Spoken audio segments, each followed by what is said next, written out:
keep it up. Jason's from Chattanooga. This guy is from the Knoxville team. He is 1/3 of the Midlife Crisis Comics that's going to be going on tour. But here's what we think about him. In the last year, he's went from redneck to metrosexual. Would you give it up for Sandy Goddard? Keep it on the way. You know, generally when people meet me for the first time, their reaction is always the same. They say, you know, you don't look like a Sandy. No, you look more like a faggot. Which offends me a lot because I don't think I look anything like Tom Cruise, you know? Yeah.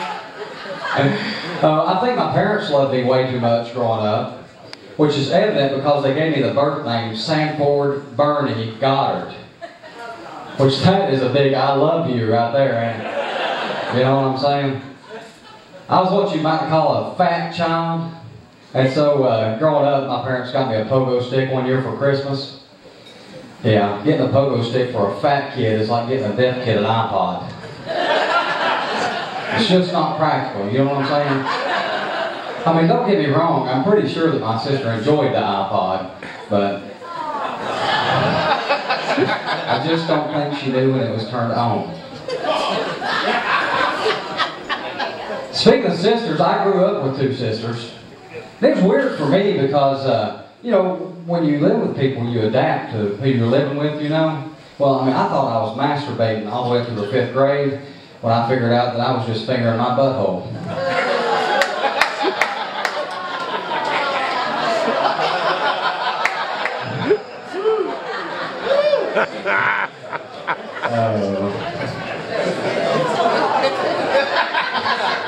Let it sink in.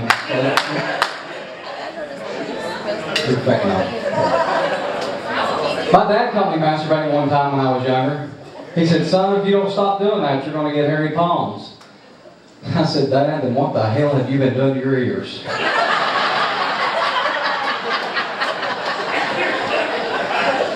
And Mom's upper lip. Now, but speaking of masturbation, I am married. And, thank you. I figured out that the only way I can win an argument with my wife is through sarcasm. The other night my wife told me, she said, Sandy, I want a walk-in closet. I said, you've got one. You just ain't trying hard enough.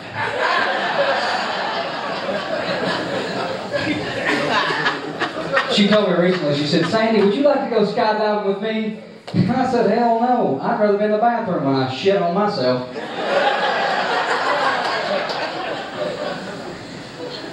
I like to kid with my wife a lot. I told my wife here a while back, I was like, honey, is it true that all black men are huge? And she's like, how am I supposed to know? I mean, I can only vouch for like 11 of them.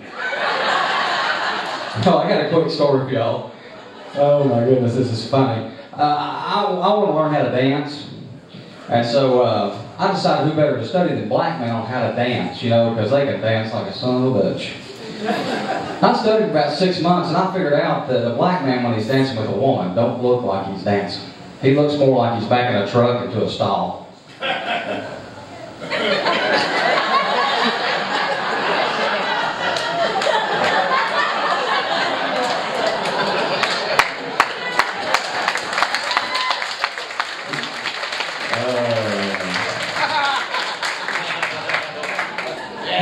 Anyways, back to my wife.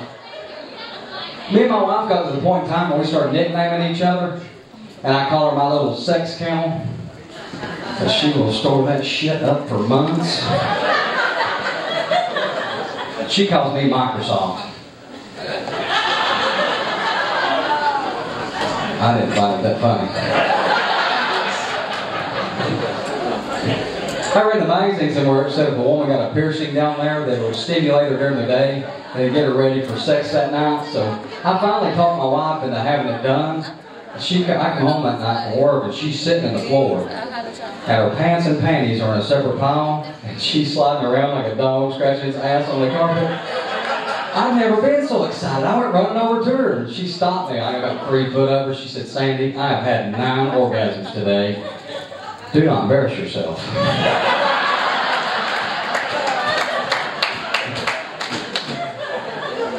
decided to go out and find me something to stimulate myself during sex.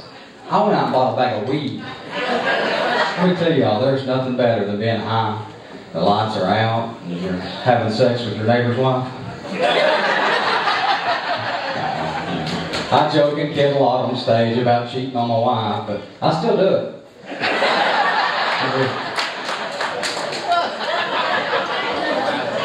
The hardest thing about being married, when you get married, the hardest thing, the decisions you make, the hardest decision to make is when you're going to have children. Like me and my wife, we didn't decide to have children until 2 or 3 months after we found out she was pregnant. And so, but even worse than that's in the delivery room, because like the husband don't know what's going on, you know what I'm saying? When I had my little girl, the baby popped out, then the afterbirth popped out, and it's nasty, disgusting, you know? I turned to the doctor, I was like, listen, I'm no expert, but I'm pretty sure she's going to need that kidney.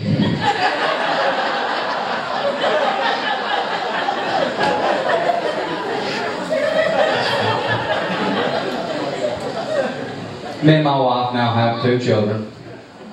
They're for sale if anybody's looking. Hit me after the show. No, I do have a son though, man. He is the greatest thing in the world. I love my son to death. There's a day goes by that I ain't thankful that I have a... Shit, I'm sorry. I got a daughter. The hardest thing about having a daughter, being a dad, is when they start discovering things in their body that you particularly don't want to know about. The other night I was getting my little bath and she stuck her foot on the side of the tub. She's like, Daddy, what's this bump right here? Oh my God, this ain't Daddy's job, you know? I turned to her, I said, listen, if you or anybody else ever touches that bump, it'll paralyze you from the neck down.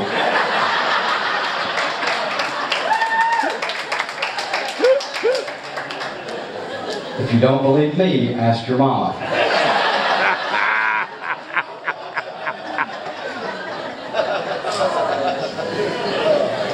My little girl's getting a tummy on her now, you know. What do? You can't tell a kid they're getting fat. Well, unless it's your sister's kid, because I hate that bastard.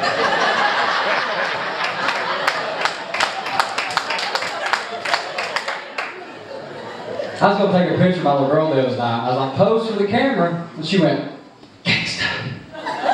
It's like, what? You ain't no gangster. What do you mean gangster? You don't know nothing about being a gangster. She goes, oh, I'm a gangster, Daddy. I know all about being a gangster. What do you know about being a gangster, Daddy? So I shot her. The next time you walk into my house, you better be wearing neutral colors. Hey, thank y'all. You've been great, man.